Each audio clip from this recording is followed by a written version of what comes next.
All right, hey guys, it's Troy and Dale here from Hard Rock Rewind. Thanks again for joining us on another video. We just interviewed Alex Gaskarth from the band All Time Low before. We had about 20 minutes to speak to him about their upcoming tour for the Good Things Festival in Australia and also releasing their 10th album.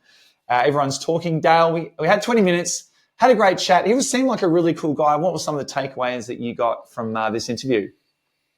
Yeah, man, like super humble, down-to-earth guy, and very insightful with his answers, very thoughtful, very articulate with his responses to our questions, and yeah, man, like just it was an all-time high for us. It was a super interview. Unfortunately, we couldn't get the video connected for Alex's interview, so it's audio only. But at the end of the day, man, we're more interested in what he has to say about their music, their touring, and it's less about what he looks like on an interview and more so the content of his answers. So for us, super pumped. Legend of a guy, and I can't wait to see them when they get down here in December. Awesome, guys. So without further ado, here's the interview.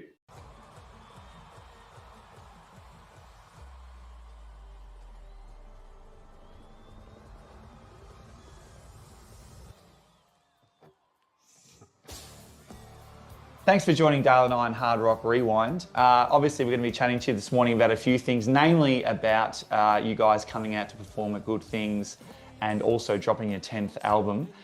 We'll go to Good Things first. If I've done my research correctly, you guys came here in, I think, 2023 and 2017 for your own tours, and you performed at Soundwave in 2015.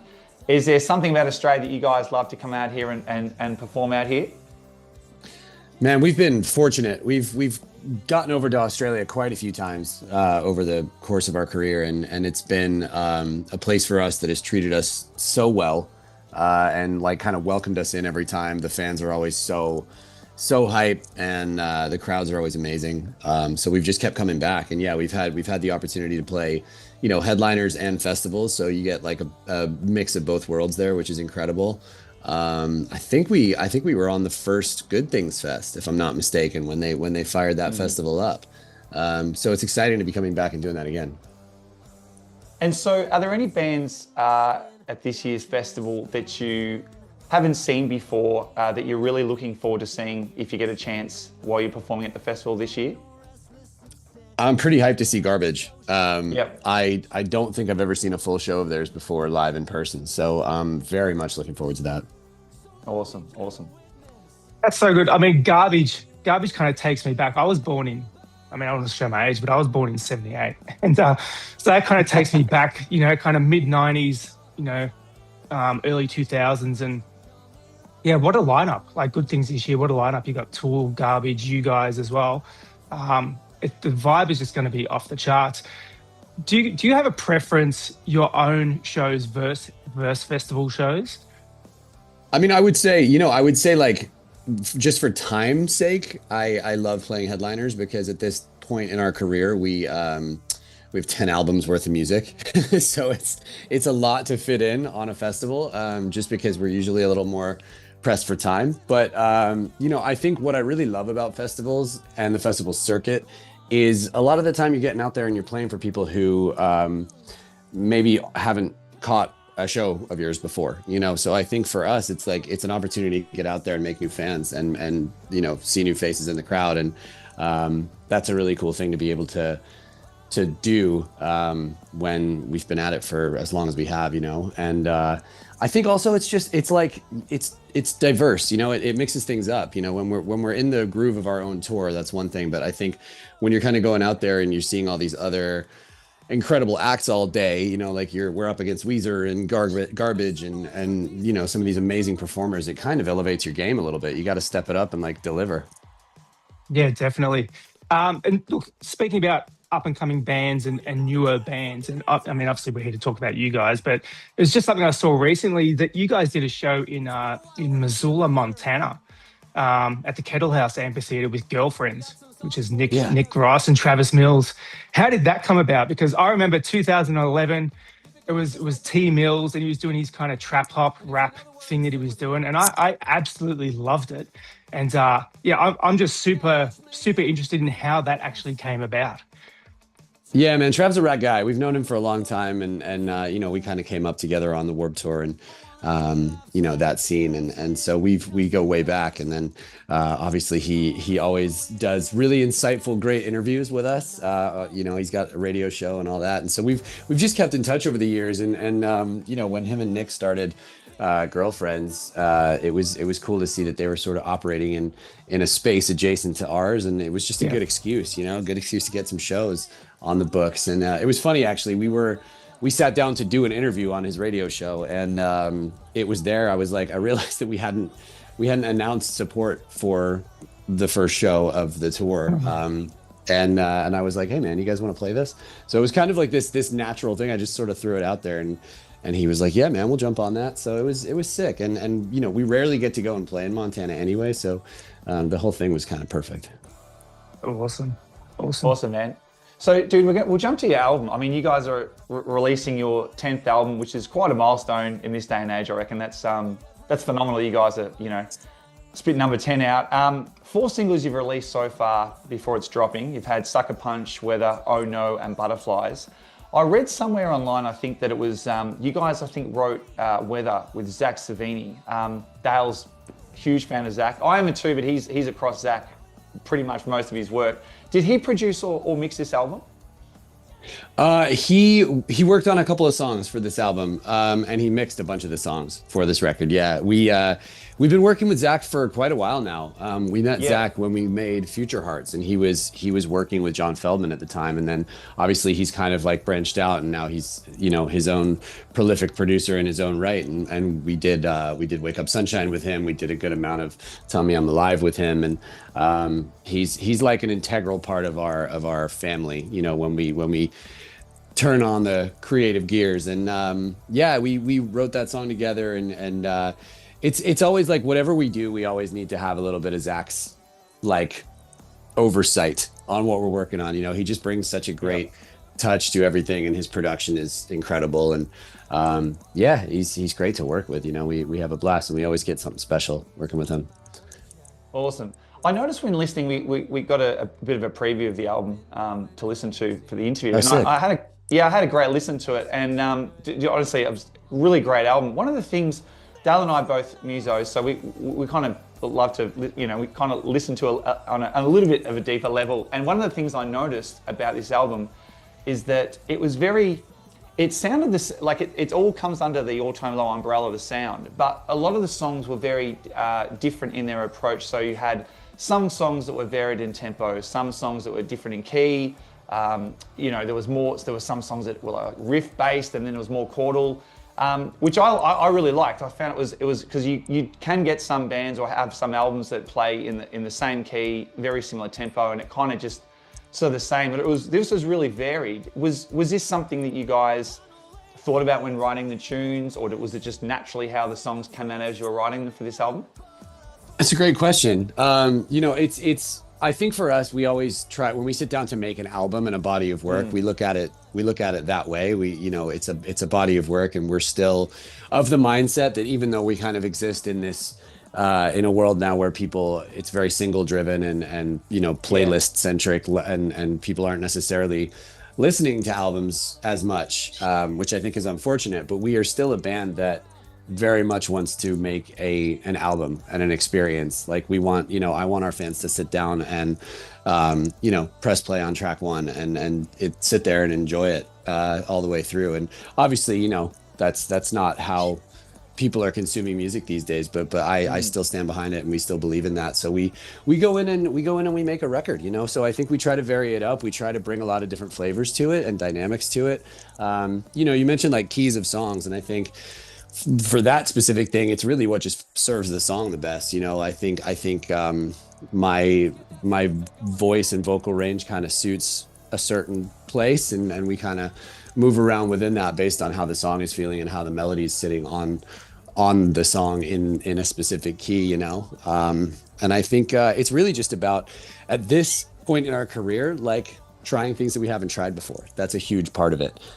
Is you know, throwing things out there that you know, continue to keep us feeling inspired and motivated. And I think if we were just kind of like squeaking out the same song over and over again, we'd get pretty tired of it, you know? Yeah, totally, man. Totally. Absolutely. So just curious, obviously the album has 15 tracks, which is like a pretty massive undertaking for any album. Most albums when I was coming up, you had kind of 10 to 11, maybe 12 tracks tops, and maxed it out at 12. But I noticed that 10 of the 15 are kind of sub 3 minutes. The songs are sub 3 minutes in duration, and only 5 above. Now, obviously, look, I'm assuming that's not something that was consciously done.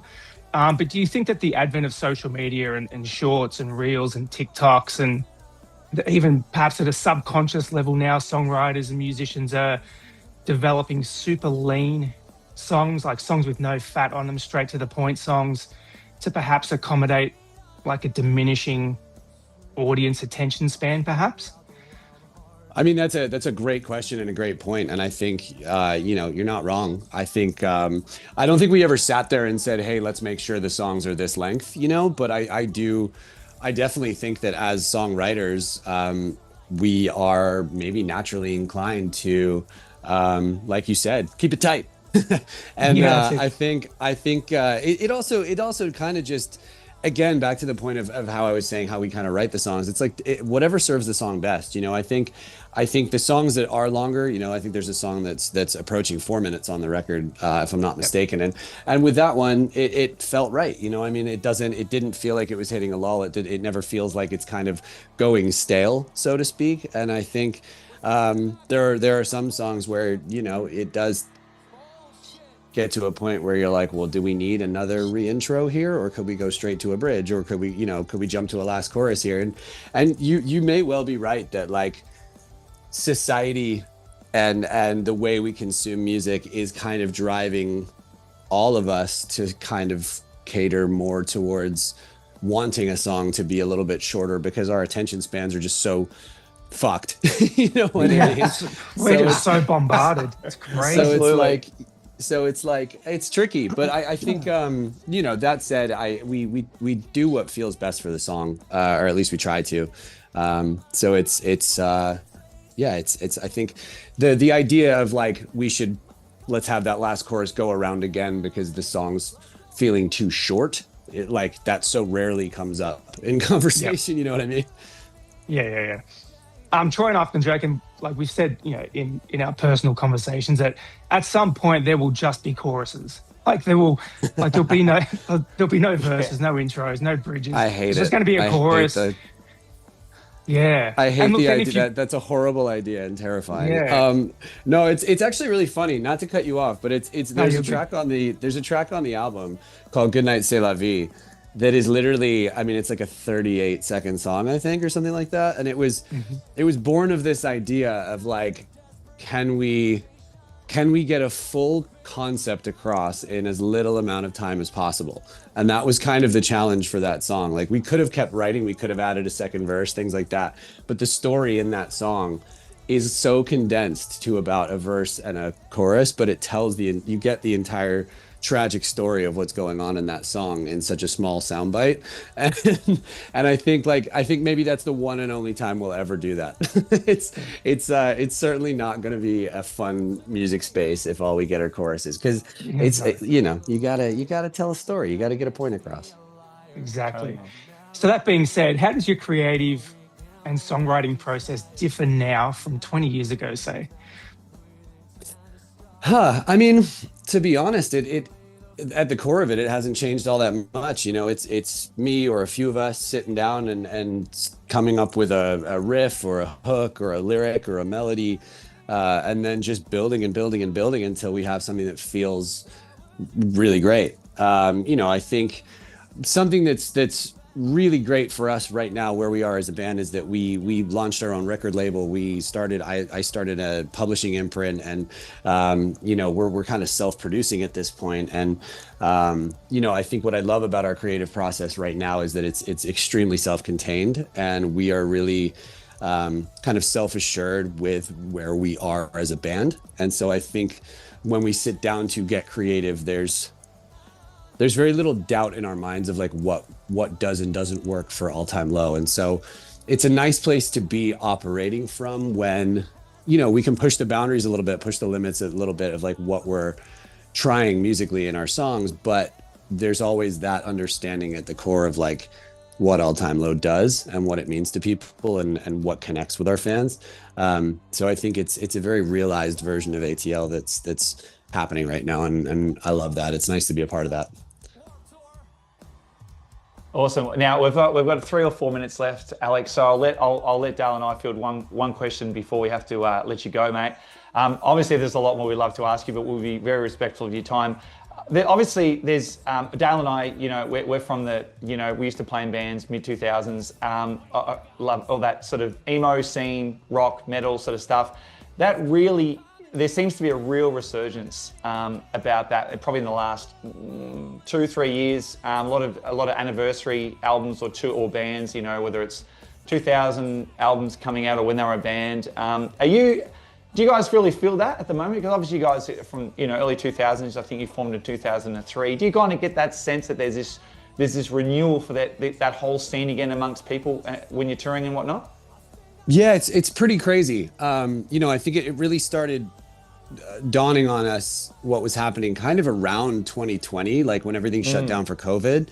We were just putting a new album out, and at the same time, Dear Maria like weirdly went viral on TikTok and had this crazy moment again, and you know, since then it's gone 4 times platinum, and it's sort of this like wave of nostalgia that's rolling through. And I think it was just kind of this perfect moment of like, I think there's a generation of fans that came up on this music the first go around and are looking back fondly and reminiscing, and you know, I think that happens to coincide with a lot of bands getting the re-record rights back for their music and diving in on that. And then I think, you know, beyond that, it's also because of the virality and the nature of the fact that like social media is kind of bringing some of the I don't want to call it older music, but you know, music of a past era like back to the forefront. I mean, because it's happening, it's in pop punk, but it's happening in like, I mean, look at the fucking Goo Goo Dolls. It's crazy. Like, I mean, they've always been big, but that song is bigger than it's ever been again.